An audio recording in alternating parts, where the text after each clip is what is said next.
What's up, Factz family? Welcome to the latest episode of Moments with Moe Factz. We're going to get in and out like a robbery. But first, we got to speak to the Factz family. Chad Farrell was in here real early in the morning. Next was Davy Jones, Galberdine Suit. Beezy's in the house. I just seen Beezy over Elvis the Chef live chat. So it's good to see you made it over here. Roger Sherman. Sophisticated in the house. Let's see. Gentleman Skeptic. Let's see. Sophisticated. That's what you say. He said, I'm telling you, Mo, it's the title you used.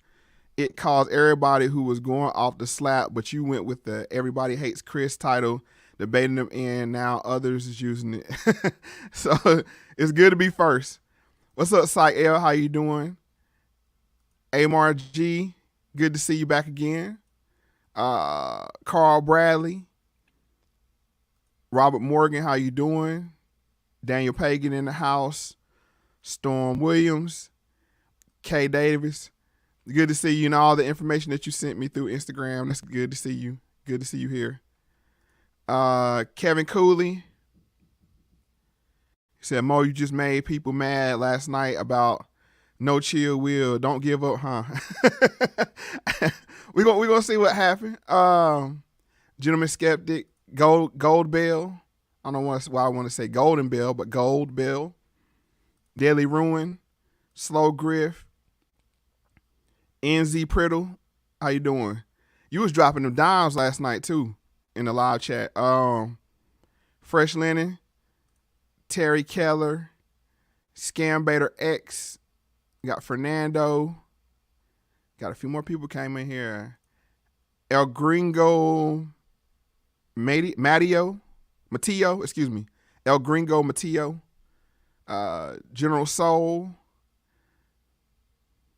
Nick A. All right, so I think I spoke to everybody. New episode. Last night was unbelievable. And it's all because of the Factz family and the Grumpies. Grunt was riding with me last night. I told him, you know what I'm saying, if you want to slide through, I'll drop him a link.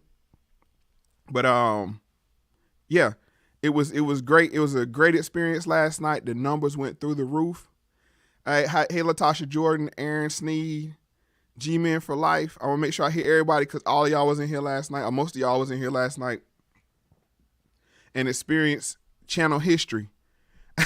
I think we had like topped out maybe 150, 200 before. And I think the last number I think seen was like almost 2,500 people. That's crazy. But that just comes from people. That comes from when I feel like I'm supposed to move, I move. I normally don't react to things as they're going on. But last night was so bizarre that I just want to get a feel for what the Factz family was saying, and it's 50-50. Half the people were saying it was half the people would say it was staged, other half people were saying it was real, and I don't think anybody really knows.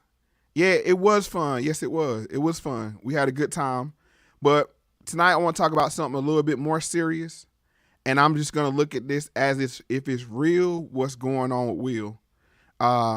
And King's disease. I saw somebody say something about gout. I'm not talking about gout, but the King's disease I'm talking about is pride.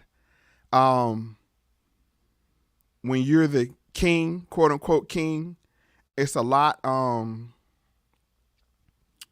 It's a lot of responsibility. Like they say, heavy is the head that wears the crown. So I think Will may be going through that. If this was Will, I don't know. Like I said, we're gonna just look at it from the point, Scam Baiter, that if it's real, what possibly could be. And then we might later look at it if it's staged. I don't think we'll have the answers right away. It'll take for the other shoe to drop. But just to remind people what happened, free use. We're going to look at the event. Yes, Carol, you made it. How you doing? But we're going to look at the event, and then we're going to look at some of the things I noticed from the other Will Smith video I did, A Mother's Will. So here we go. We're going to get into, this is the clip, fair use. Who's got the hardest job tonight? Javier Bardem and his wife are both nominated. Now, if she loses, he can't win. He is praying that Will Smith wins. Like, please, Lord. Jada, I love you. G.I. Jane 2, can't wait to see it. All right? Notice Will is laughing. Just for people, we got to go back through his fair use, fair use, fair use. Will is laughing, but quickly we know he turns. Let's keep pushing. That was a nice one. Okay. I'm out here. Stop.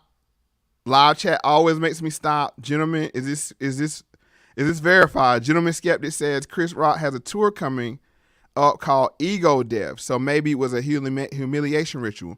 And it could be. It definitely could be. And I saw somebody else say that it could be both, and they got different scripts. That could be another thing. That was that one person script that I was talking about where Will was in on it, but Chris wasn't in on it. So yeah. So let's continue on. Fair use. Yeah. Richard. Oh, wow. Wow. And then he just like walks off like that. You can see Chris. Like we have to realize. That these are trained professional actors at the top of their craft. So we had to take that in consideration. But for the sake of the argument tonight, we're going to look at, if it's real, what Will Smith might be going through. Let's continue on. Fair use. Will Smith just smacked the shit out of me. Keep my wife's name out your fucking mouth. Wow, dude. Yes. It was a G.I. Jane jump. Keep my wife's name out your fucking mouth. I'm going to. And this, like I said, this is where we get to the point of, up until this point, it could be staged, whatever. But what we got to do here is look at the anger on Will's face. I think some people alluded last night to it being, and I even brought it up, of the episode when his father left him on the Will Smith. It's that same energy. So we had, like I said, we gotta just look at everything, and we're just gonna wrap up the last few seconds of this and look at the state of awe that Chris Rock is in. Okay. This is what makes me think that Chris Rock ain't in on it. Even if it's staged from the Will Smith, Jada Pinkett Smith side, it's hard to manufacture false embarrassment. Okay. That was a greatest night in the history of television. Okay. All right, so that's where we're at with that. So now what I want to do, keep it moving. Let me make sure I didn't miss anything. Wow.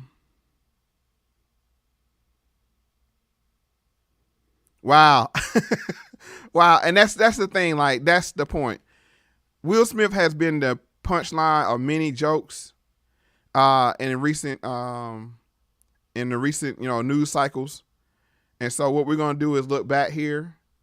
Let's first go look at his apology for this.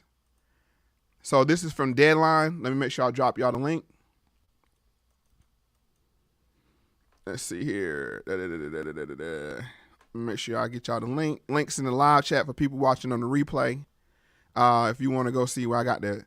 It says, funny thing you said, Mo, was that Will not his teeth. Yeah, his teeth was he had the Bobby Brown jaw. What's up, Lami? How you doing? Yeah, Slow Griff, he had the Bobby Brown jaw. His joint was all, so I don't know.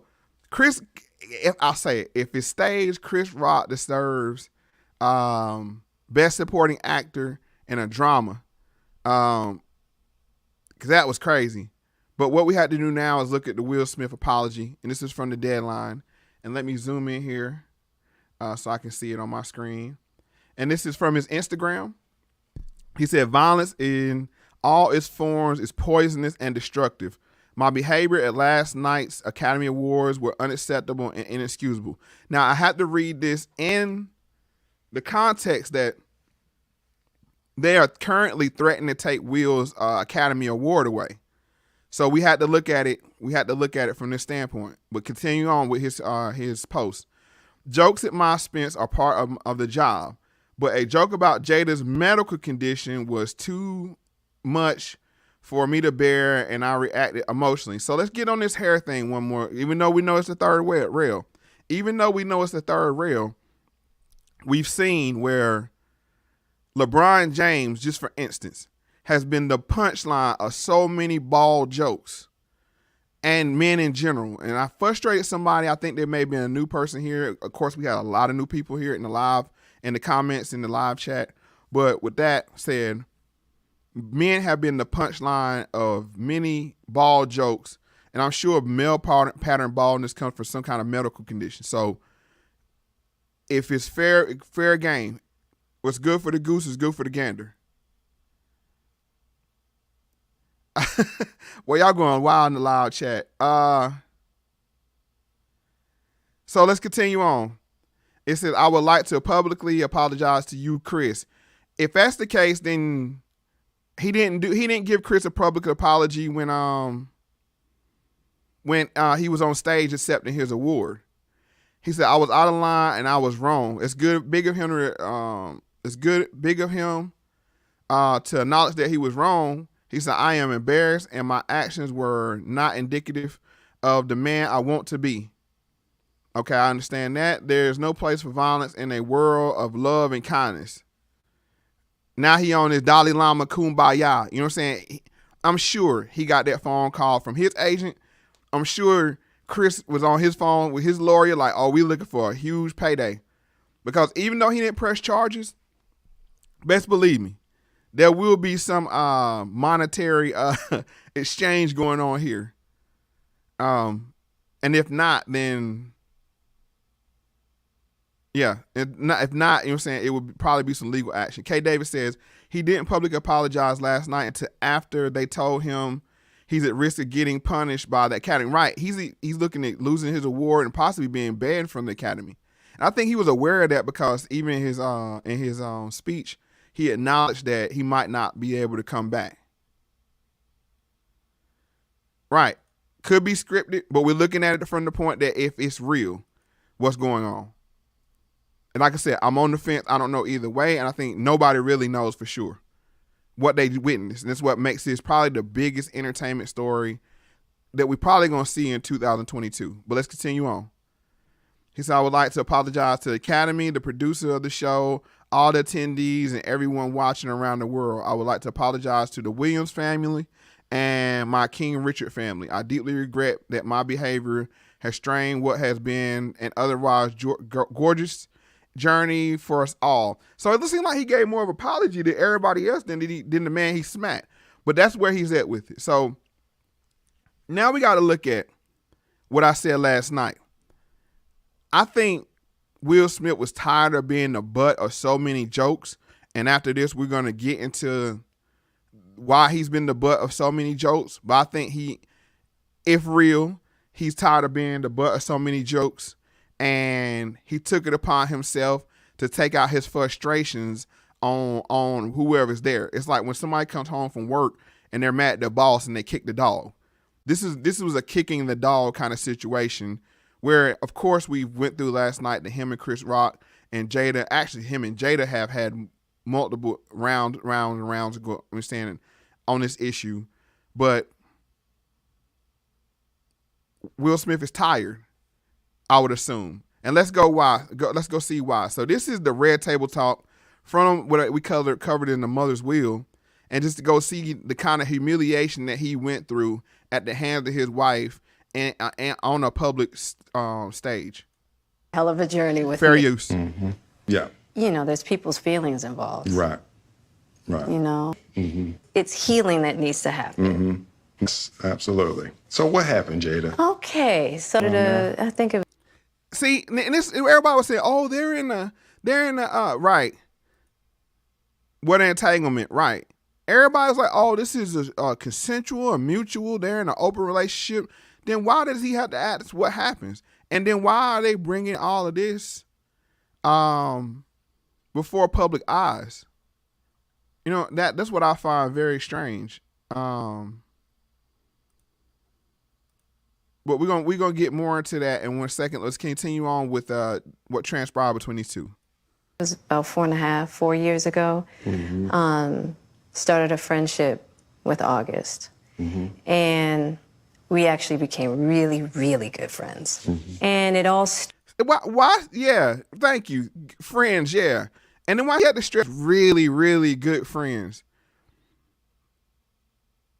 Right. This is wild, like what she put him through. And I ain't taking up for Will because he a grown man and he co-signed to go through this. But I think let's just go to something right quick. I want to show you why I think Will Smith is holding on to what he has going on. We covered this before. It says Will Smith's memoirs reveal a man who found success by transforming himself and his family into a product. And I think what he's trying to do is hold on to this product at all costs because he's built this situation between him and Jada and the kids and everybody else as a product that he sells to the masses of this perfect family, and it's very progressive family. But yet and still, I think that's why he can't let go. But let's continue on. Hold on, let me see. Beezy said, I'm just saying Jada is a witch and in a witch coven with Beyonce, Oprah, Michelle, and Laura London. If for people that's new here and haven't seen it, go back, watch my video. I cover all of the symbolism that's going on in this red table talk. But I just want to go back and look at it on the surface level of the level of embarrassment that he's been receiving on the public stage. It's not like he found out his wife was in an entanglement and they handled it behind the scenes. All this played out in the media, and it's been over and over and over again, going all the way back to Tupac and even before Tupac. You know what I'm saying, with him possibly not feeling like he's been her first choice. Let's continue on.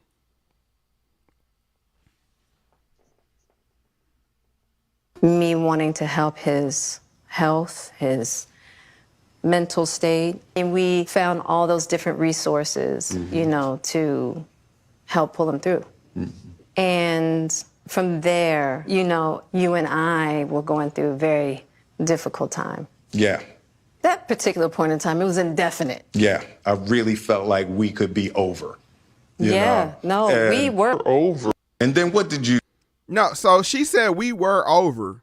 So obviously there's two different understandings they have going on here. But yet and still, they're supposed to be in this magical, open relationship, which comes with its problems, trust me. Because you can, like I say, a plan sound good until you get punched in the face. Everybody has a plan until you get punched in the face. And I think this is the case where, as an older man, maybe Will's feeling insecure. And he felt threatened by her being with a younger man. So let's continue on with this. Just get some background on why he may have felt embarrassed. You do, Jada? Well, I think from there, as time went on, I got into a different kind of entanglement. I think you need to say clearly what happened. And I got into an entanglement with August. That's what I said. Hey, that's what I said. So, right. Here's the thing, this entanglement thing.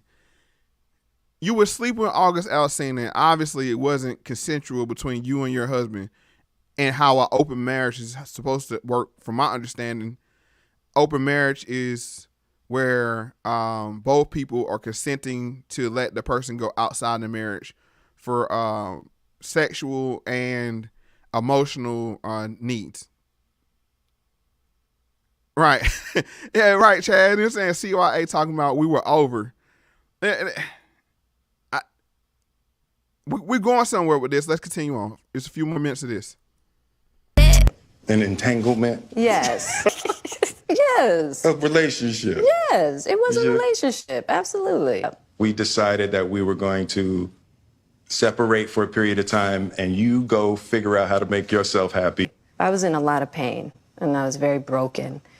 Now, in the process of that relationship, she was in a lot of pain. She was very broken. Now, I'm not poo-pooing her feelings, But I thought for people on the outside, I thought they were saying, oh, they were in a consensual, open relationship. Doesn't seem like the case.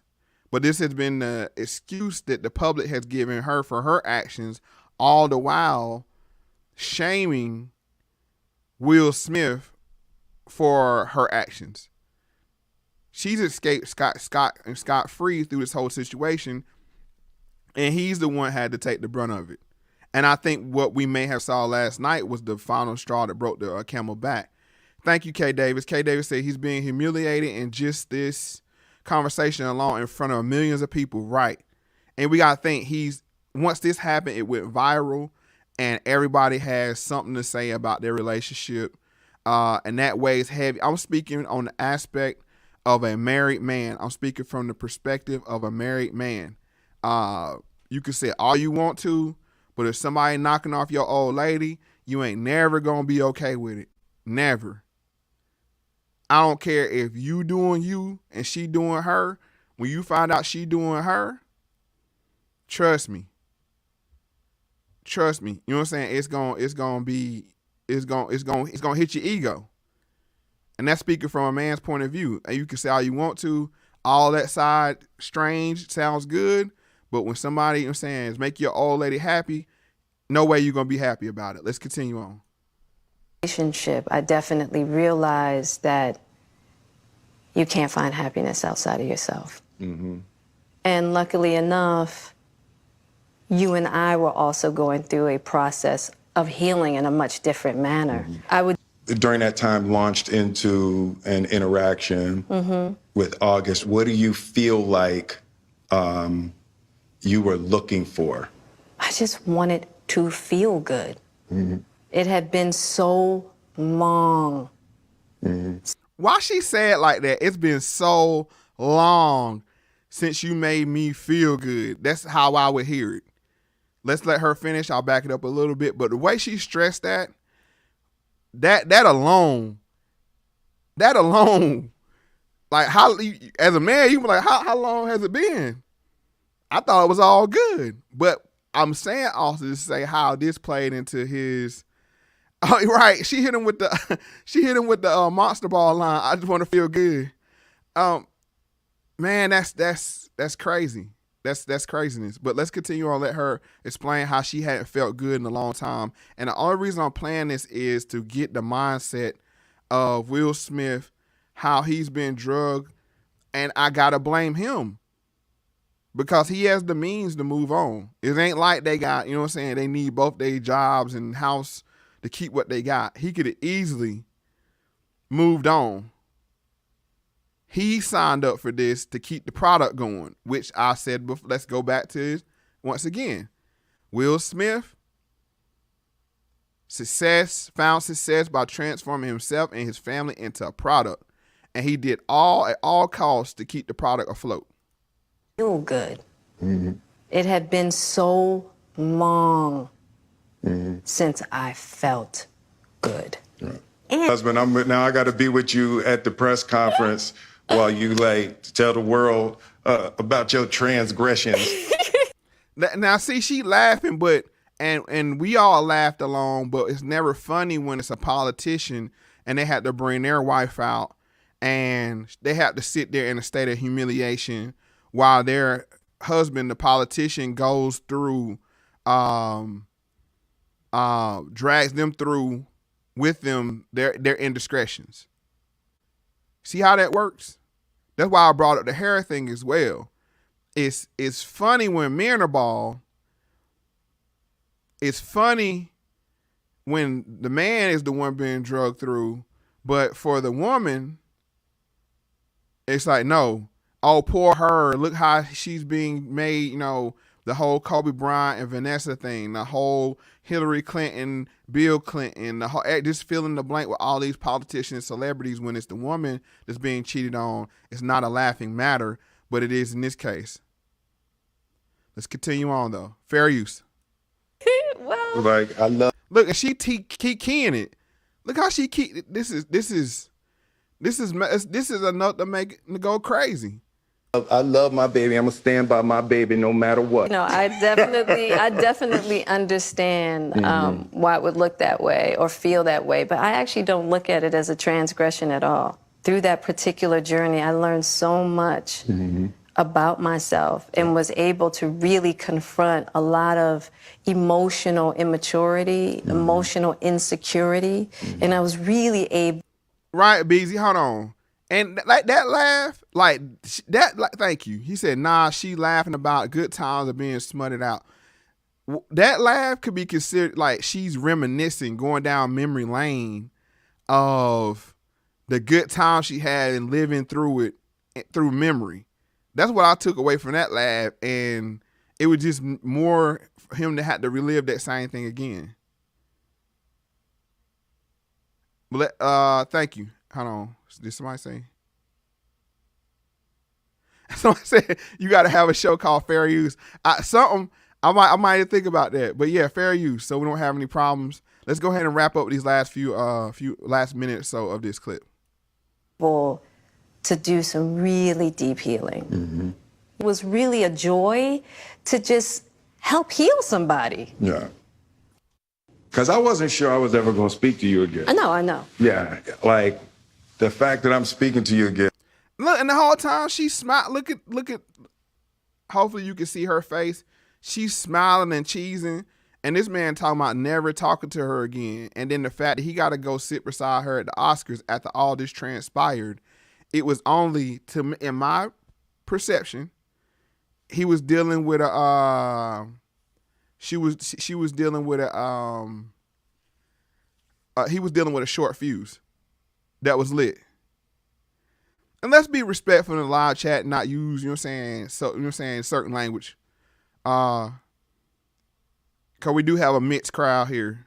So let's make sure that try to keep it a family platform as much as possible.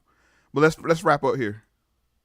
Is a miracle. I don't want to go through this no more. Yeah, no, I don't either. Yeah.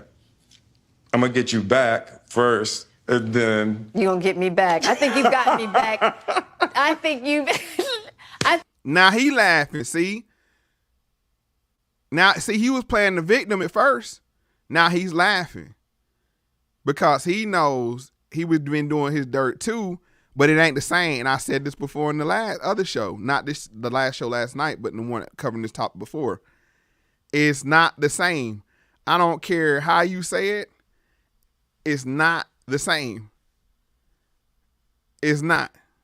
Men are very territorial creatures. Very territorial. You could think you say, oh, you got all these side pieces, whatever like that. But when somebody is making your old lady smile like Jada smiling over here, you ain't gonna be okay with it. Let's continue on. I think we're good on that, okay? okay. I wish, I wish that wasn't the case. I do. I wish that wasn't the case. I sure wish it could be all magic and miracles. Yeah. That's probably true. But, and I don't think it's about getting anybody back. No, for me it is. Okay. I'll give you that petty if that's what you want. And once again, he's talking about getting her back. What could that mean? That could be construed in any kind of way. And I'm telling people, the media will take this kind of energy the same way they're doing with Kanye right now. They putting that OJ energy on Kanye. They are putting that OJ energy on Kanye, trust me, and trying to make it seem like, you know what I'm saying, he's a stalker and this and that because they're trying to portray him as the scary ex-husband. But let's let the last few seconds of this. But, I will definitely say. Thank you, Sev. The Sev said, wait, why is this conversation televised? Let me remind you again, for the product. All of this is for the product. Continuing on. It's just part of it. Yeah. If you expect to be with somebody for a lifetime. 25 years and counting. We ride together. We die together. Bad marriage for life. And see, once again, this laughing bad marriage for life, And I'm a believer of that. Hey, bro, it's only one. But I'm gonna say this: it's only one thing that can break a marriage up. It's only one thing that can break a marriage up, and that's infidelity. Everything else, you kind of got to roll with the punches. Money, the kids. That's just my opinion. This is solely my opinion. But that infidelity, that's a deal breaker. I don't think you ever can come back from that, especially if it's the woman's been unfaithful. Because a man's mentality, his mental, he can say he'd be okay with it, but deep down inside, that's your old lady. So I mean, you can't. I don't think you can come back from that. All right, let's move on. Now I got to remind people. Y'all remember, Will Smith has this thing about protecting women around him. One being his mother. Remember this article from page 6? I'll drop it in the live chat for the people, you know what I'm saying, if you want to go read it for yourself. Let me go ahead and drop that here. And this is where Will Smith, I thought about killing my father to avenge my mother. So he has this protective thing about women that's deep-seated because he felt like he couldn't protect his mother. So he has this protective nature. What's up, Grunt? Hey, Grunt, that was my, you know what I'm saying? Grunt was riding shotgun with me last night. Man, we made channel history, bro. I'm trying to say, can't nobody ever take that away from us, bro. But yeah, he has this thing about protecting women. So there was this whole narrative going around in the last few years that black women are the least protective women of all. And they used this Malcolm X clip, which I have here in its full context, to make it seem, because this one of the talking points I heard around this whole this whole event was, oh, Will was standing up for his woman. Will was standing up for his woman. So we're going to talk about that. Kevin says misplaced about the idea of protecting women. So let's go straight to the horse's mouth. The Malcolm X, and he's talking about protecting black women. The most protected person in America is the black woman. The most unprotected person in America is the black woman. The most neglected person in America is the black woman. And as Muslims, the Honorable Elijah Muhammad teaches us to respect our women and to protect our women. And that's the key word there. Notice he went from black women to Muslim. As Muslims, he's talking about women that subscribe under the certain teachings of the Muslim faith that they protect. And that's saying, okay, if you cover yourself and do all these things, then we're willing to protect you. Because there's that famous scene from the Malcolm X movie where he's walking down the street, he sees an old friend that has become a prostitute, and he keeps on walking by as she turns a trick. So they weren't out there protecting every woman. They were protecting women that were subscribing to their culture. It's not about the faith or anything, but protection for women come to women that adhere to their culture. Let's continue on. And the only time a Muslim really gets real violent is when someone goes to molest his woman. We will kill you for our woman. I'm making it plain, yes. We will kill you for our woman. And notice he said, for our woman. We will kill you for our woman. That's just like, I will kill somebody, chill YouTube, but I will hurt somebody in defense of the honor and protection of my wife and my children. You feel what I'm saying? So that's the point. It's like, if you adhere to whatever culture we have, with that becomes, I will protect you and anything that may come harm to you. But when we have people that have actions, if you have people that have actions that may embarrass you, we have to ask the question, is a person worth protecting? And this is what I'm talking about, King, because Will was put in a very awkward position to say, okay, my woman's being embarrassed publicly. Do I step in and protect her honor, or do I continue to be ridiculed and then everybody there would have laughed and made more jokes. So he was in a weird spot. But let's continue on. We believe that if the white man will do whatever is necessary to see that his woman gets respect and protection, then you and I will never be recognized as men until we stand up like men and place the same penalty over the head of anyone who puts his filthy hands out to put in the direction of our women.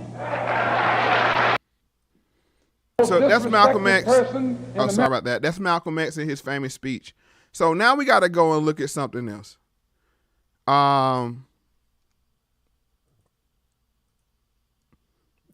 There was this thing called duels back in the day. You used to see him in cartoons. The guy would, if you offended somebody's honor, they would grab a glove and smack the other person and challenge them to a duel. Well, let's go and look at a duel, because this is going to lay down what the guidelines are for when a man is supposed to confront another man over his honor or the honor of his woman. So let's go ahead and get into this next video.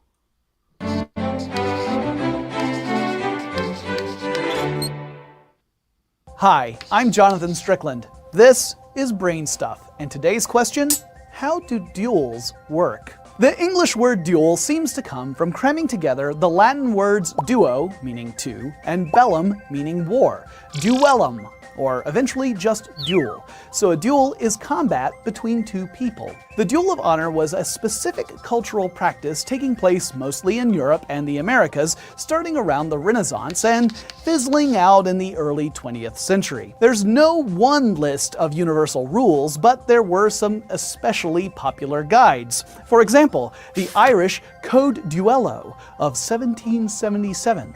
Once again, a code. This was a code amongst men to say, hey, when you cross this line, then we have to take it to another level. And this is the issue right here. We see oftentimes in our community, quote unquote community with pips, that we don't know where that line is. We don't know what the code is. And then we see ourselves being pushed into situations where we had to defend the honor of people that may not even necessarily deserve to be protected, their honor be protected, because they're not moving in the right way. And this is where I think Will was in a weird spot. I just got to be honest. I'm speaking as a man. And let me just give you some context for this. I'm saying, because this is I'm saying, story time with Moe. But my father, this is before I was born, when when Moe Factz was still carrying my older brother. My dad was in an unofficial drinking spot, i.e. a liquor house. You know what I'm saying? Pops, don't kill me. But he was in there playing cards with his buddies and whatnot, you know what I'm saying? And my mom came in to get him.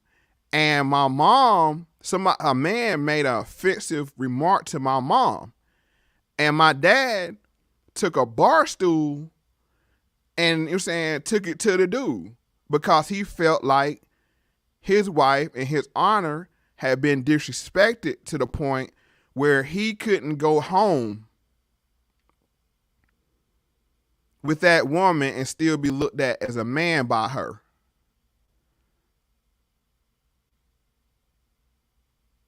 Right. So hold on, sophisticated. What we're saying, hold on, hear me out. We're not saying that she may have not been insulted. What I'm saying is, at the heightened state Will Smith is at, with all the ridicule, he feels like he has to do something. It's about maintaining your manhood by protecting the woman you claim. It's not about more of the woman. It's about, yeah, pop, you know what I'm saying? Pop facts, boy, I'm trying to tell you, hey, but he got, I'm saying, he was in a real tough situation, but you know what I'm saying, luckily he was saying he was able to get out of it. But he was a working man, average working man. But this is the thing, and I have talks, I'm saying, behind the scenes with people. As a man, you have to be able to walk away from a situation with your woman where she still looks at you like a man. Because if it doesn't, then the relationship is pretty much over at that point. But my mom's honor was worth protecting. You see, that's the difference. When somebody puts you on a national stage, like we've seen with Jada and how she did Will at the red table. And he allowed himself, let me be clear, and he allowed himself to be used that way. Her honor has been sullied already. Her honor has been sullied already. But let's get back to the duel, because this is how men used to operate. When you said something about, I mean, you could talk about girlfriend or whatever, but like, and that's why I'm using this term old lady. If a woman's your old lady, that meant something. That was like, hey, no, sir. No, sir. We can't cross that line. But let's go home and continue listening about duels. Oh, that's a good, hold on, somebody on Beezy. Beezy said, remember the movie Bayou when Samuel L. Jackson killed Batman over comment to his wife? Right, that's the thing. Like, man, when you take something about a man's wife, his old lady, the woman that he claims, he has to be seen as a man in her eyes. And you don't want to get in that car and she looking at you a certain way. I got some movie clips we're going to get into, but we got to move on. But let's go ahead and wrap up with this, the concept of the duel and how it ties into chivalry and protecting a woman's honor and when a woman is worth being protected. Let's see how a duel, according to the Code Duello, might go down. First off, who would duel? There were some notable exceptions, but most duels of honor took place between men of the aristocracy. And what could cause a duel? Any insult to someone's honor. Honor is a difficult concept to define succinctly, but it meant something like a man's reputation for respectability and aristocratic virtues. But whether someone had an affair... Honor is a man's respectability. Let's wind that back and listen again. We're not talking about the woman. We're talking about a man and how he's seen and being respected. And I think, let me go, I missed the comment. Eric B says, but you can go to bed with her, but not tell a pretty harmless joke. Kind of whack on. Right. We're talking about the code and the system of the expectation for men to protect the women and their honor. But we got to look at, is she an honorable woman worth her honor being protected? See, this is when we get into gender roles and cultural expectations and societal expectations. One expectation is the woman, I'll say it like this. Hold on, let me back it up. Both people are supposed to protect each other's respectability. That's why monogamy comes into it. You know, I'm with you, you with me. I make sure even if you're going to go step out, even if you're in an open relationship, it should be done in some kind of order where both people's respectability and can be maintained while y'all do y'all extracurricular activity. But to bring it on that, you can say, wow, well, and this is a lot of people where she shouldn't have been respected. But in Will's mind, and looking at that, he feels insecure once again. Let's go back here, that his ultimate woman, his mother, his first woman, his mother in his life that loved him, he felt like he couldn't protect her. So maybe he's overcompensating with how he protects Jada, even though she may not deserve it. Let's go to a couple comments. I start here. Chandler said, Mo, don't forget us. Don't forget us when you have a giant channel, Mr. 30K views last night. Congrats, for real. Bruh, this is the Factz family right here. This is our win. And that's kind of why I wanted to come back and saying to thank y'all. And I thanked y'all last night. Y'all got the momentum going. Y'all, I'm saying, y'all support, y'all like, y'all share the videos. And that was just a representation of all the hard work we're putting together. And this is, you know, saying this channel is supported by y'all. Don't forget that. So yeah, the views and anything like that, that was a nice, it was a nice experience, but I like to be able to also read all your comments too, which is cool. Now let me go to the next comment. Nikki said, Mo, how did you get this, show put together so fast? You're amazing. It's just that these shorter shows are a little easier because they're not as, you know, much, data, information review and then collecting the information and putting it together. So I can get these turned around a little bit faster. But yeah, that's how that happened. I appreciate you saying the compliment. I really do. But let's go ahead and get back to the duel thing again and respectability.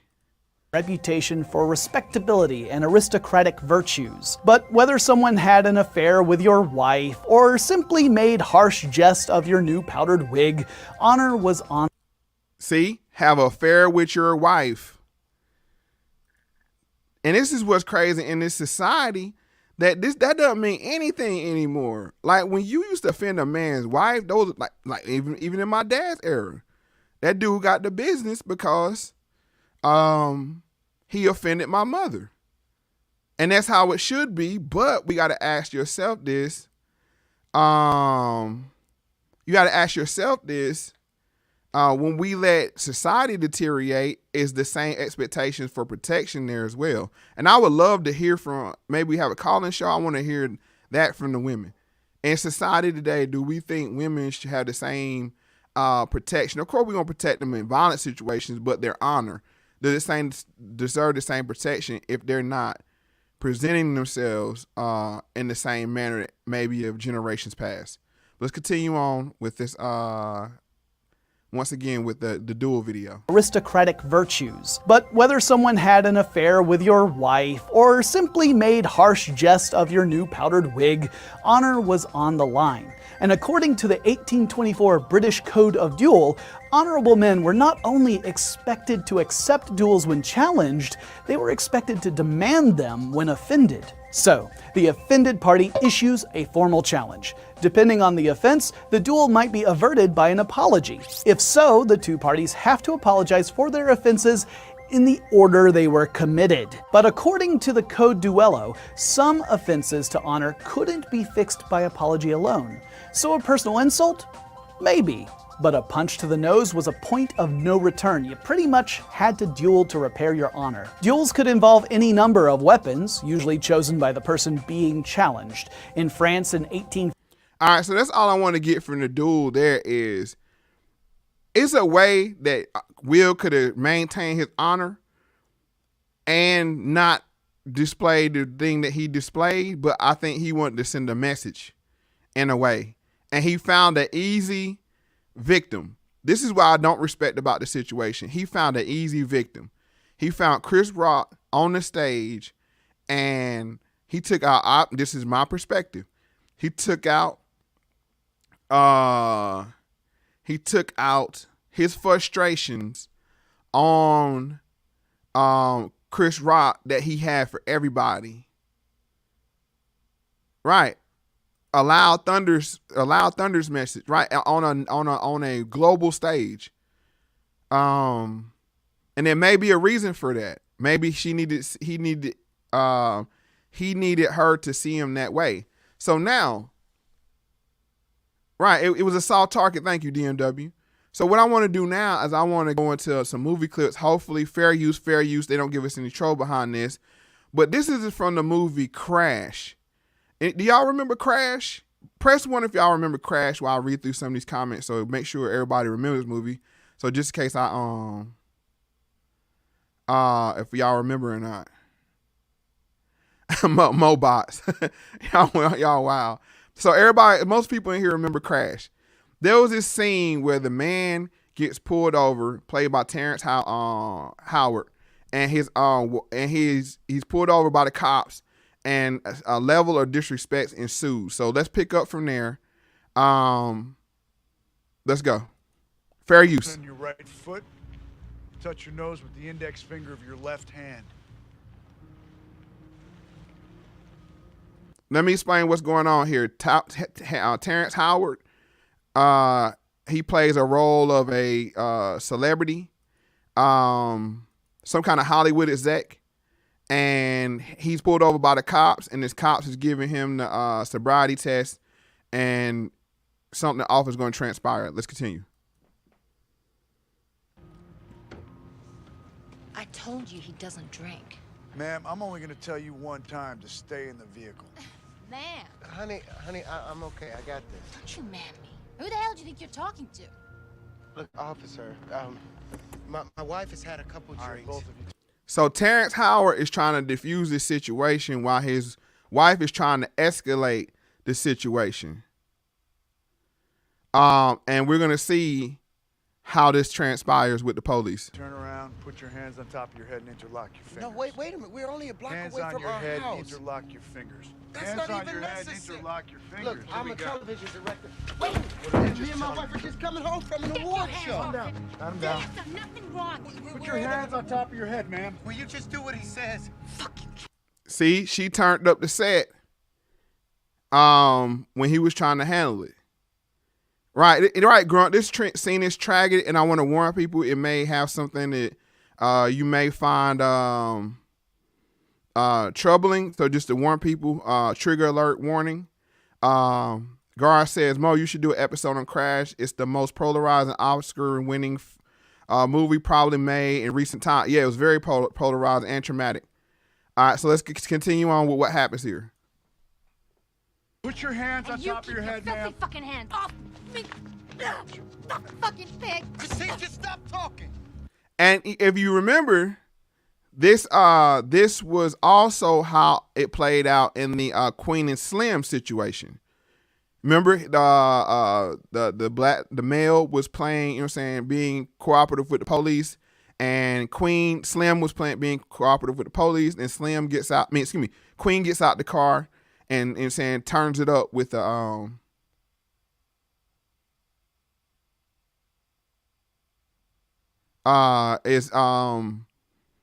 she turns up the set. Let's continue on. It's quite a mouth you have. Of course you know that. Fuck you. That's what this is all about, isn't it? You thought you saw a white woman blowing a black man that just drove your little cracker ass crazy. Will you just shut your fucking mouth? I listen to your husband, ma'am. Put your legs open.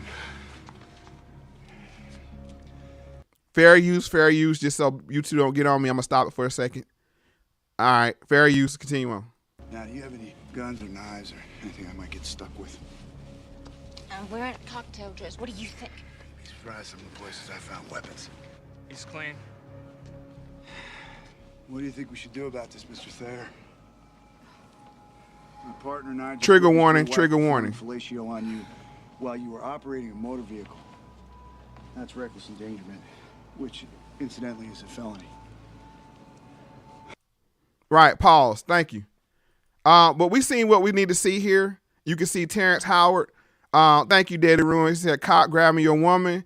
I wanted to beat a pig's ass now." You're right, and that's the thing. Like, he's seeing his woman being violated in front of him, and I use this as an example of you never can come back from this. When he allowed this to happen, even though he was in a tough spot, because if he jumps on the cop, he could lose his life, whatever. Sometimes as a man, you got to put, you know what I'm saying, you got to, right, it's go time. And that's the thing. I can't be judgmental, because if I am, I got to be objective.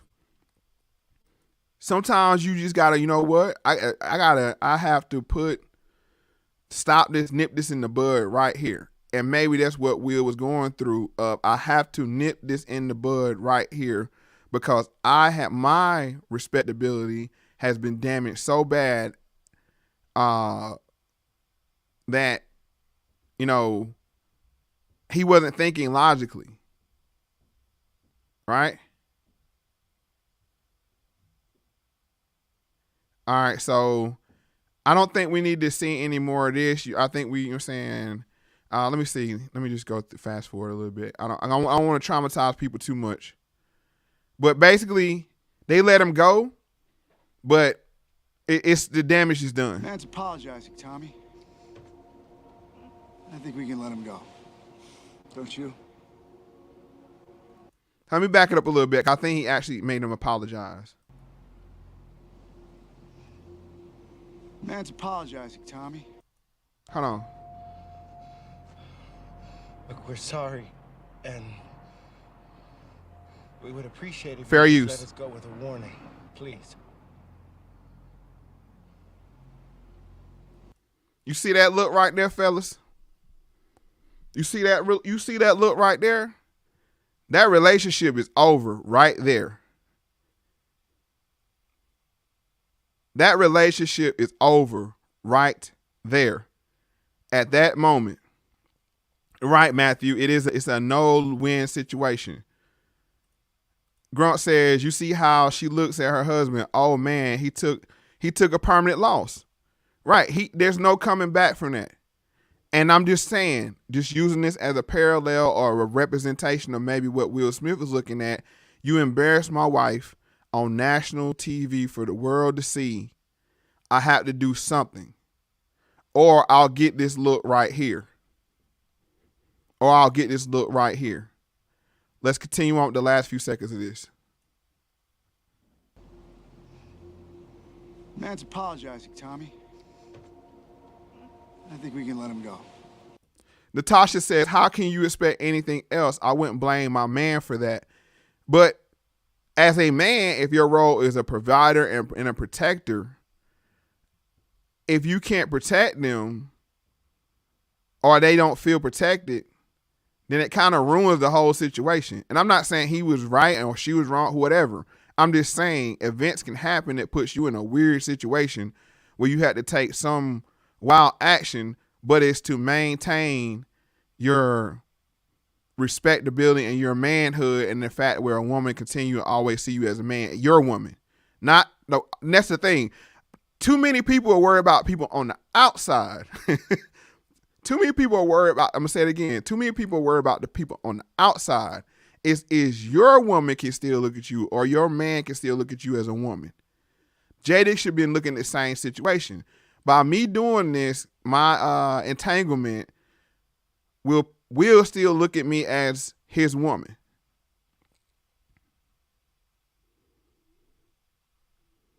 Right. It's like I said, the joke was a service level. It's like the saying they say, it's the straw that breaks a camel's back. No, and look, Cook, what we're doing is saying we're not using this and saying it's the equivalent to that. I am saying this is a good representation in a scene of a movie to see when a person is so fed up that they lose all respect for you. And I'm using this as a representation of this.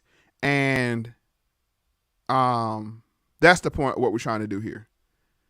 And this ate away at Terrence Howard so much. This is the next scene where he encounters more police later on in the movie. Fair use, fair use, fair use. Off the engine. Throw the keys out the window.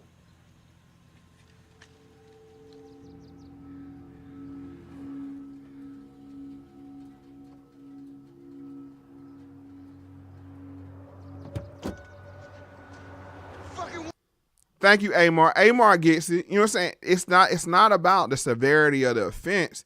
It's about what a person can still see you as their protector and their provider. That's the point. And I'm assuming this is what was going through Will's head. Not that one event, but the stage where it happened, how his woman looked at him. Because notice, we haven't still seen yet. He was laughing, but we don't see what transpires between him and Jada before he goes on that stage. And as you heard him say, keep my wife's name out your effing mouth. I'm gonna repeat that again. Keep my wife's name out of your effing mouth. And that wasn't more to Chris Rock than everybody. It was like by proxy. He smacked the whole internet. He smacked the whole media. He smacked everybody. Let's continue on. On me? Here I am, you pig fuck. Lie face down on the ground. Spread your arms and legs. No, you lie face down on the ground and spread your arms and legs. Don't come any closer. Down on your knees. Fuck you, man. What are you gonna do? Pull the fuck. See, and this is what. See, this is where you get to, right? Thank you, Grump. Crash out time.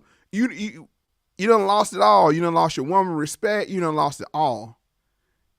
And it's like, now I have to get my manhood back.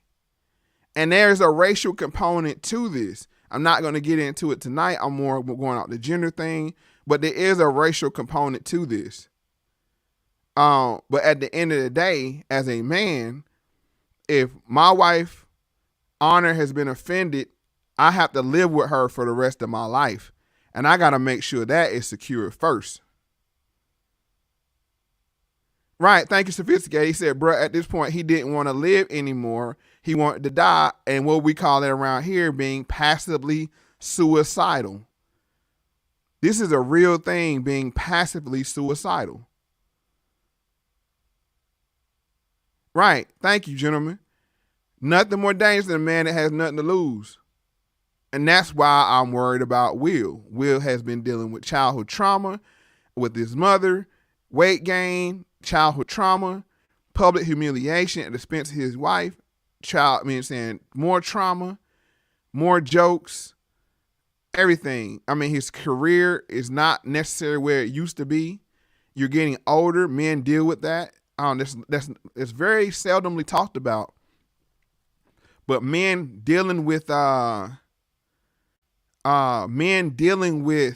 getting older in age, and here she has this younger man that puts his smile on her face, and the internet is laughing at him, and it has to be a lot. And that's why this is why I'm doing this show tonight, because this is more about, yeah, it was funny and it was like ha ha and all that, but is this a cry for help? And you know how I feel about mental health in general, but especially men's mental health, because it's the silent killer. It's the silent killer. Thank you to Taylor. I appreciate that. TKO Taylor. Right. Any man that gets to, thank you, Grump on fire tonight. Any man that gets to the point, stay out of their way, because they don't care. And like what Bishop saying, Juice, I don't give a F. And when a person don't give a F, that's what I saw last night. Will knew what it was going to cost him at the academy and future job, movie roles and all this and all that, but he had to dumb out.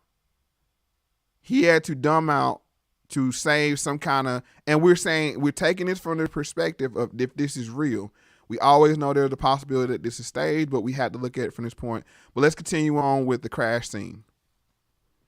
Trigger then. On your knees now. You get on your knees and suck my motherfucking dick while you down there. Do I look like I'm fucking joking with you? Yeah, that's what you look like, a fucking joke to me. This man is making threatening gestures. Oh, threatening gestures? You want to see a threatening gesture? I got a threatening gesture for you. I know this man. Get back. See, he don't care. He don't care because, bruh, everything you built with a person, it's been destroyed. Off of something of your own doing. Now, the difference between this and Will Smith had a hand in what he's doing, because he could have easily walked away from that situation, but yet and still, he was protecting the product. Let's go back and remind people once again what Will Smith's about. Protecting the product. And the product can never be more than your person. It can never be more important than your person. He made it well, and this is why I'm not giving Will any passes, because he had more than enough money where him and his wife could have lived happily ever active. We see actors and actresses do it all the time, but it's the product and the constant product. And we talked about that. That could be a form of narcissism. That could be a form of, what was the other thing we talked about? Even with her birthday, everything had to be a grand gesture. Right. Selling yourself as a product is disgusting. This is part of the reason why I maintain my likeness. It's the one piece I can save of myself while doing what I enjoy to do, to come here and talk to y'all and share my perspective. But at the same time, I know the cost that comes with it, and is that worth it or not? Because that has an effect on your family. And it has an effect on your loved ones and all of that. I could be selfish, but I had to consider them as well. And that's it from Crash. I just want to show that, to give it as a great representation of a man that experienced something that he felt like he had no power over. He could have easily been killed. But you see, he had to go through that process again with more police to basically recapture what he lost on the side of the road at night when his woman was groped disgustingly by that police officer. No coffee mug with my face on it. And like I said, I'd rather the message be more important than me. It's about the message and seeking first to understand, then to be understood. Coming here trying to humanize the situation that Will Smith went through. Yeah. So that's the whole point. Now, I got to say this one for last. I think Will Smith have been dealing with this for a long time.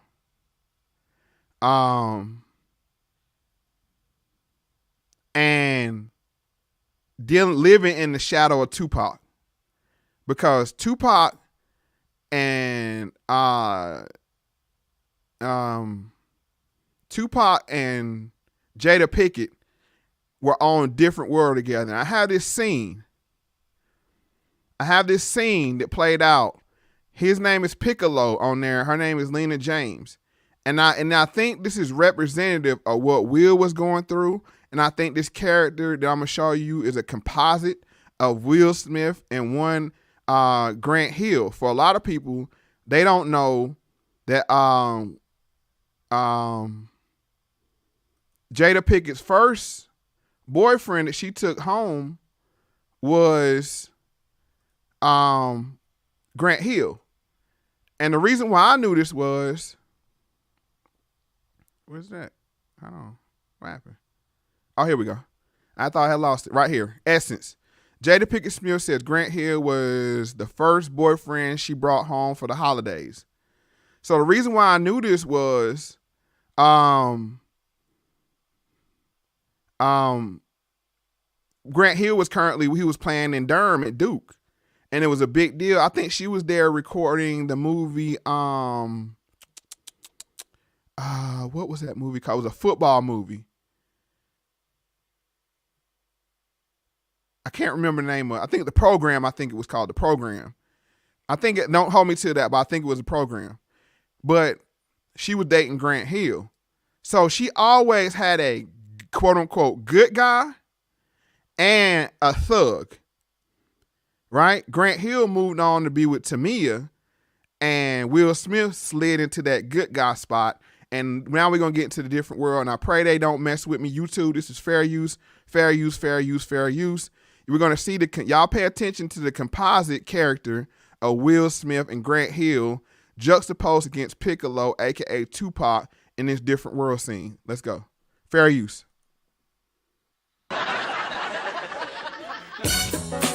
So let me give you let me back it up a little bit. The one on the right hand side, this is the person I say is a composite of Will Smith and Grant Hill. Because in here, he plays like a preacher's son, but he's also really good at basketball.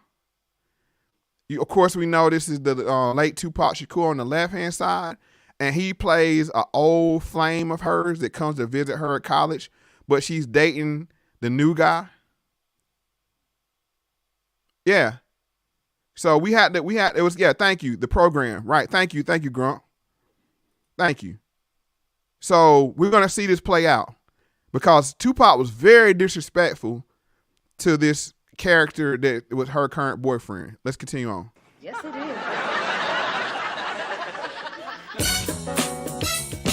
is. Fair use, fair use.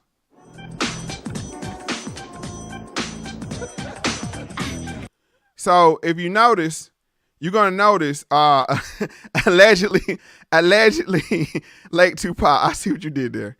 But yeah, we're going to notice here how hard the Will Smith type character is trying to impress Jada Pinkett.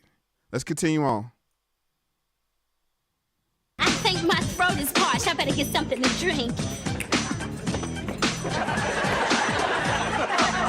Oh, excuse me. You mind if we dance with your dates? I didn't think they would mind.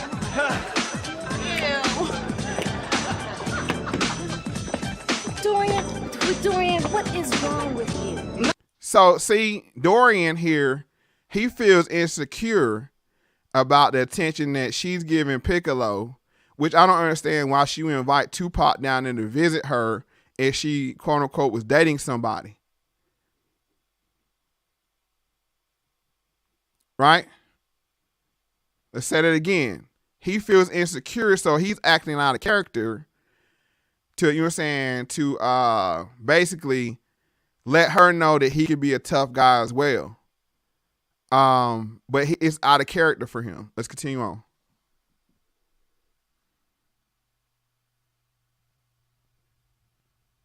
Nothing. Why you asking, Lena? Cause you dancing up on me like you're a magnet and I'm a piece of steel.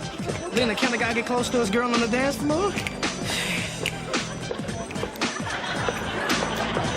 And look, he looking lame doing it. This is just right. She's playing the Jezebel. Thank you. Somebody said, "Come on, Mo. Oh yeah, you're married." Right. It's overcompensation. Thank you. And you see who's lurking in the cut here. Let's continue on. Would you slow that up? Lena, it's a party. Cool out. Okay, now see. Now wait a minute. Now I know what you're trying to do, okay? It's not necessary. What you trying to say, Lena? You want to dance with somebody else, huh? Is that it? May I? Dorian. Let him go. Come on, baby. You know how fragile the male ego can be. Piccolo. Yes. You know how fragile the male ego can be. And it can be fragile. And this is where pride comes in, aka the king's disease. Pride is a very, like I say, pride before the fall. Pride is a very dangerous emotion. It can make you take temporary action with long-term consequences, or make a temporary solution with a long-term consequence.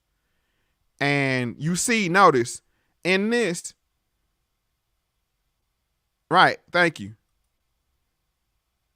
Yep, frustration, then anger. And now we go back to the anger situation, which we talked about on what you're going to do, cuz. All of this goes together. And this is why I wanted to make this, because it's all jokes and games and everything.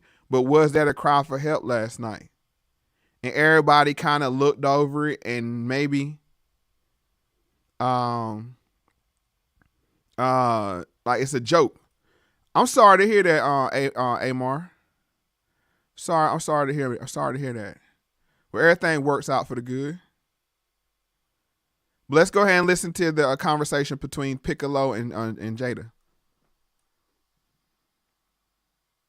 I'm not now, all right? Seriously though, Lena, you was my first love and I can't get 5 minutes alone with you? One little dance? I sure miss you. You know, this remind me of our first dance together. Remember the hug? Yes, let's not go there, all right? Come on now. A lot has changed since the last time we saw each other. I'm not the same brother we used to know. See? Look, see, Will, Dorian. See? Always living in the other man's shadow. I'm going to say that one more time. Always living in the other man's shadow. And Will has been living in Tupac's shadow since Tupac passed away. Anthony said, I believe Mo might be on to something here. Women are, I don't know what that is. Is that the devil? We wrestle not against flesh and blood. Bella says, more people need to see this because I had no idea. Hey, Bella, if you're new, I don't know if you're new or not, but this is what we do over here on the Moe Factz channel. Please share, like, subscribe. Yeah. But yeah. Right. He said, Mo, you know, well, this is Will. At the end of the day, it's Will's fault because he, as a man, you got to live with your own decisions. No matter what. Right. Dorian. You know what I'm saying? Look at Dorian. He hot over here in the corner. And I think this is a representation of Will right here. He's always lived in Tupac's shadow. And I remember there's a meme that went around that I think all over, and it's apropos. All the people in the family had bald heads. And it was like, oh, they trying to be like Tupac or something like that. So even in death, Will has always been in Tupac's shadow, and then here comes somebody with the same kind of energy, August Alsina, and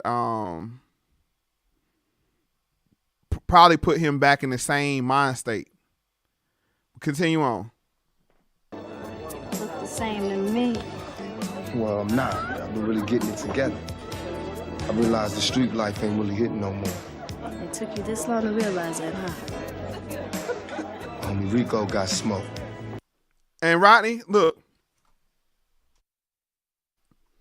Rodney says, are you saying women value Tupac's stereotype more than an actual good guy? It's what they determine to be good. And a lot of it comes with, and I'm going to say this, women, y'all let me know if I'm wrong or not. Women don't like to be bored. That's part of it. You can be consistent without being boring. I'm just to give you this advice. You know what I'm saying? Just from my dealings.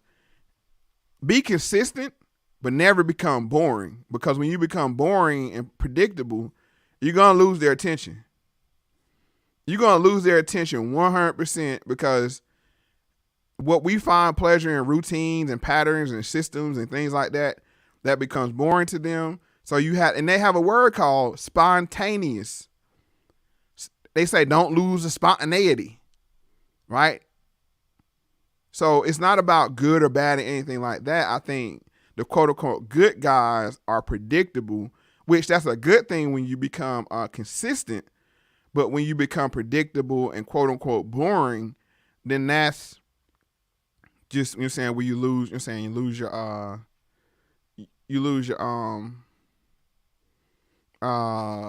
you lose their attention. What's up, Drev Scott? Drev Scott, shout out to Drev Scott. He's the one that does the chapters and for the Moe Factz with Adam Curry podcast. Basically the timestamps within that system. Appreciate you, Drev. Glad you could join tonight. All right, so somebody said boring is always predictable. I don't know if I agree with that or not, but I like to debate that more. But let's go ahead and wrap up this video so we don't make it super long. I heard about that. I wanted to call, but I sure wish you fair would. use. The only person I could have talked to. why don't you call me, Pick? You know when stuff gets that rough, you can always call me. Look, she said when stuff get rough, Tupac, you can always call me. When my homies call. You know what I'm saying? And of course, like I said, this has to be living in this shadow, knowing this with the relationship, knowing, you know what I'm saying, that's a huge set of shoes to fill. Grunt said this wasn't acting at all. Right. This is like one of the storylines when you go back and look at it. It was playing out right before our eyes, but we didn't realize what was going on at the time. And I always found it strange that Tupac was allowed to be on this show if he was being the thug that he was purported to be, and Bill Cosby was such the prude that he was purported to be. And what happened to the French roll? Random. That's why I'm here now. Finna give me a job, hook me up a crib. When you through with this college thing, we can really have it going on. See now, this is exactly what I was afraid of. You're not gonna come down here, jump in my life and act like everything's okay. I got an agenda. See? She said you're not gonna jump in my life and act like everything's okay. Once again, he's unpredictable. But with that unpredictability, he's unreliable. And Dorian is the safer bet. And this is what, I'm going to just be honest with you, this is what frustrates the guys that are often labeled as the educated lame. I don't use that term, but that's a term used about these YouTubia streets, is that they think because when they get education and means and money, they're supposed to have access to the women that they couldn't get before they had all of that. Yeah, you know what I'm saying? The French roll was that joint. You know what I'm saying? Yeah, I mean, that was a look for the sisters. I like that look. Hey, Nikki, I am not touching that third rail. I am asking in a complimentary fashion because look, y'all thought I was playing about that third. I saw a lot of people reach out to me and the third rail is real. Yes, bro. I don't just be saying stuff to say stuff. That third rail of black hair is such a deep rabbit hole. It's wild, and y'all saw it play out.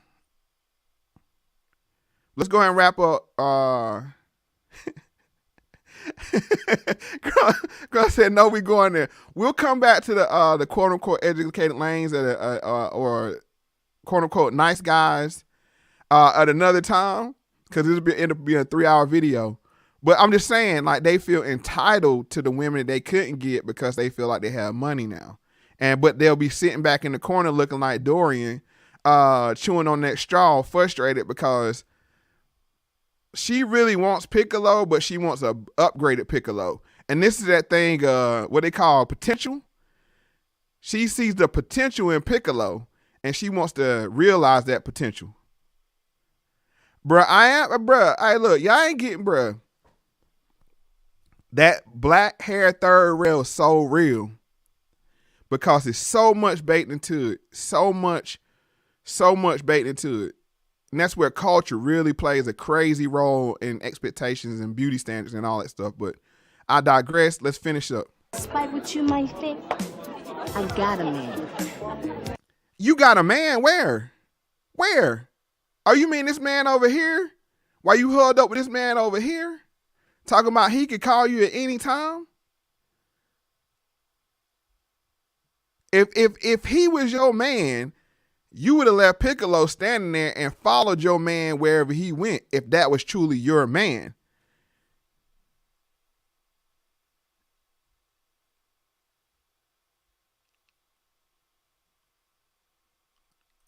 Let me see what he said. Hold on. He said, Mo, who picked who?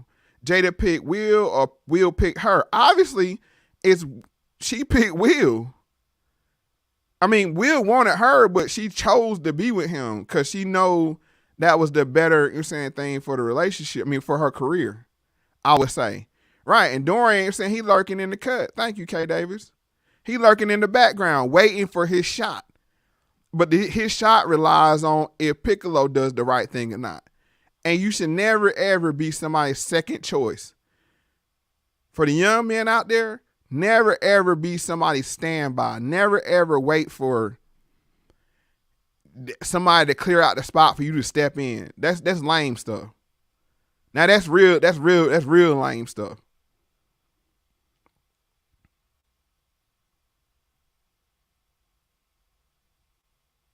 Kai says, I've been associating Jada with a bald head though, and able to pull it off since '96 at the end of the set. I forgot about that. But let's finish up. And what that got to do with me? I mean, I know you just passing the time with the choir boy. He ain't hitting it like I was, if the boy hitting it at all. See, he just said it. I know you just passing time with the choir boy. This is a nice soft landing space for Jada, aka Lena. Sometimes the safe guys, that's where they repair their heartbreak. That's what that the quote unquote nice guys, a nice safe place to repair that heartbreak. But then they want to go out and do what? Fix other broken people once they're fixed. Isn't that what she was doing with August? Once Will gave her a great life and means beyond you can imagine, she wanted to take that and go fix other people. If you got that kind of energy, put it within your relationship. Don't go out looking for other strays to fix. But let me go on before I get too turned up. Let's go ahead. This here, you weren't all that. Oh, so now you all that now that you bougie. Now what you... Boule? Did Tupac just call her Boule? And see, this is the problem. She said he wasn't all that, but y'all done danced together through a whole daggone 4-minute scene here. You dance with him longer than you dance with Dorian. Dorian.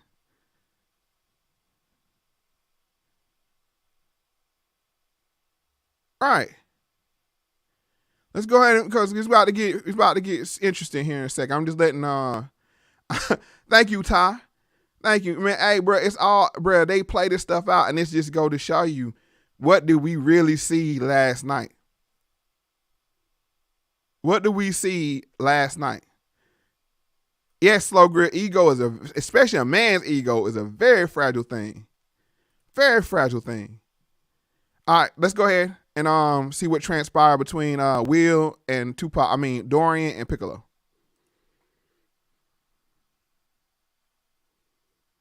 Hey, is there a problem? Is something wrong? Squares, man.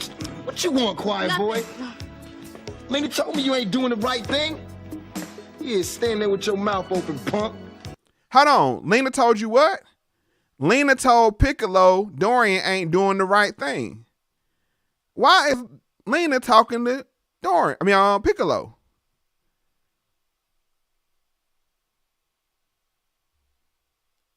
Right. Yeah, I agree with that. It could be a humiliation ritual, but it could be a multiple different things at the same time. But why is she telling him, Tupac, why is Lena, a.k.a. Jada Pinkett, telling Tupac, a.k.a. Piccolo, that Dorian ain't doing the right thing? See, that's that pillow talking.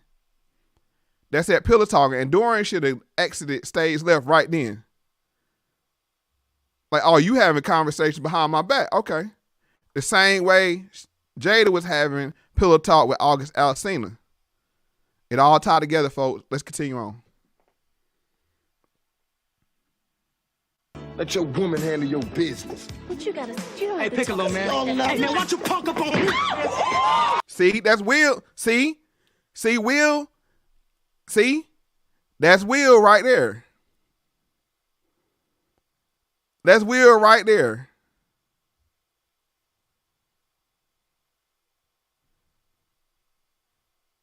Yeah. He fed up. Right, that's the slap right there. That's the slap. When he fed up. He fed up. Thank you, sir. Thank you. I appreciate you saying the example I provided. Yeah. See, this is how it transpired right here.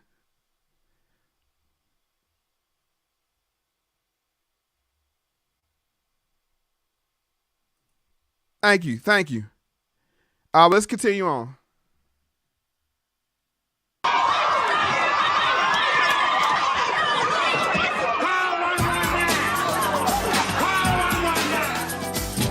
Lena, why are you looking like that, girl? You had two fine men fighting over you. Now, you better smile.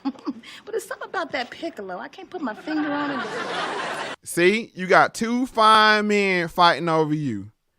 And there it is. There it is, folks. There it is. That goes back to the what? The old thing. Popeye, olive oil, Brutus, excuse me.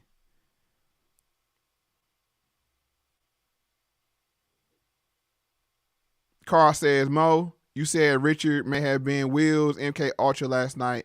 After a bit of time has passed, are you still learning more towards this being a real side? For the PSYOP side, and that's why I'm doing this show tonight, it's going to take time for more stuff to slip out. I mean, just like the Jussie Smollett thing, we didn't have any information on that till days and weeks later. So, I mean, if you expect to get this thing wrapped up, it ain't gonna be quick. Thank you, Ty. He said Mo made all this ish so simple. You need to be a school teacher. I appreciate that. And like I said, Bluto. Is it Bluto? Okay, Bluto. Yeah, it's the same thing. She kept picking Bluto until Bluto get handsy, and then she won't pop out a saber. We've seen this routine over and over and over and over again. And that's my presentation, folks, for tonight. I'm glad y'all could come out.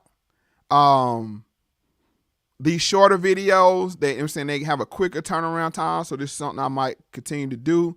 I know I still owe the Factz family an episode of Lost Tapes, but I'm going to be honest with you, finding information on Soros that's easily presentable is so hard. because there's these weirdo channels I don't want to use. And in the media, we know the media runs fuzz for Soros. So that's coming very soon. Like I said, it's not up to the standard I like to have for the Factz family. Factz family, I appreciate y'all so much. Y'all always willing to ride with me. And I just appreciate y'all, man. I'm serious. I really do. And you see, if we can continue what we're doing here, turning out great content, y'all supporting the content, and showing, keep me lit. Y'all be surprised, like the text messages, not text, but the DMs, the emails, the kind words, they keep me going. So I appreciate, and I love all the Factz family. And I appreciate once again my brother Grunt.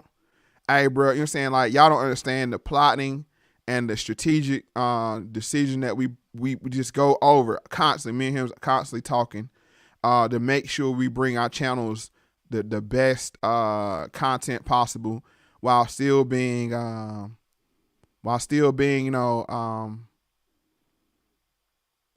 trying to be sensational.